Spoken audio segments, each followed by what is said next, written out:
S TV ન્યૂઝમાં આપનું સ્વાગત છે। અંકલેશ્વર સબજેલ ખાતે સરપ્રાઇઝ ચેકિંગ દરમિયાન બિનઅધિકૃત રીતે મોબાઈલ ફોનનો ઉપયોગ કરતા કાચા કામના આરોપીઓ પાસેથી કુલ 5 મોબાઈલ ફોન ઝડપી પાડી ગુનો દાખલ કરતી SOG Bharuch.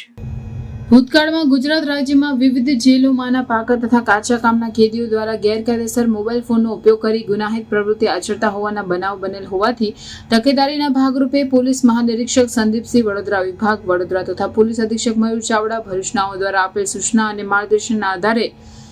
Police inspector A Chaudhary તથા police inspector A Chhaiya SOG ભરૂચનાઓએ પોતાની ટીમ સાથે અંકલેશ્વર સબજેલ ખાતે સરપ્રાઇઝ ચેકિંગ હાથ ધરતા પ્રથમ જેલમાં પ્રવેશ કરી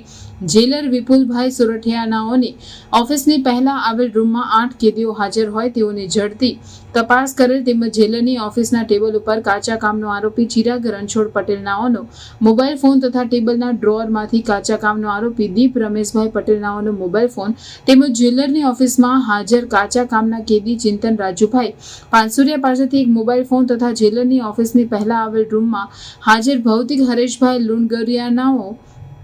પાસેથી તેમજ રૂમમાં મૂકેલ ટેબલના ડ્રોઅરમાંથી એક બિનવારસી હાલતમાં મોબાઈલ ફોન મળી આવતા પાકા તથા કાચા કામના તમામ કેદીઓની જેલ પરિસરની બેરેકોની તથા સરસામાનની ઝડપી કરવામાં આવેલ હતી। સદર ઝડપી તપાસ દરમિયાન કાચા કામના કેદીઓ પાસેથી કુલ 4 મોબાઈલ ફોન તથા જેલરની ઓફિસ પહેલાના રૂમના ટેબલના ડ્રોઅરમાંથી મળી આવેલ બિનવારસી મોબાઈલ સાથે કુલ મોબાઈલ નંગ 5 જેની કિંમત ₹40,000 મળી આવતા તમામ આરોપીઓ વિરુદ્ધ અંકલેશ્વર શહેરી ડિવિઝન પોલીસ સ્ટેશનમાં પ્રિઝન એક્ટની કલમ મુજબનો ગુનો દાખલ કરવામાં આવેલ છે તેમજ પકડાયેલ મુદ્દામાલ કોની મદદથી જેલમાં ઘુસાડવામાં આવેલ હતો તેમજ જેલમાં કયા કયા કેદીઓએ આ મોબાઈલનો અનધિકૃત રીતે ઉપયોગ કરી કઈ વ્યક્તિઓ સાથે વાતચીત કરેલ છે તેમજ આ મોબાઈલ તથા સિમ કાર્ડ દ્વારા ગુનાહિત પ્રવૃત્તિઓ આચરવામાં આવેલ છે કે કેમ અંગે ઊંડાણપૂર્વક તપાસ હાથ ધરવામાં આવેલ છે।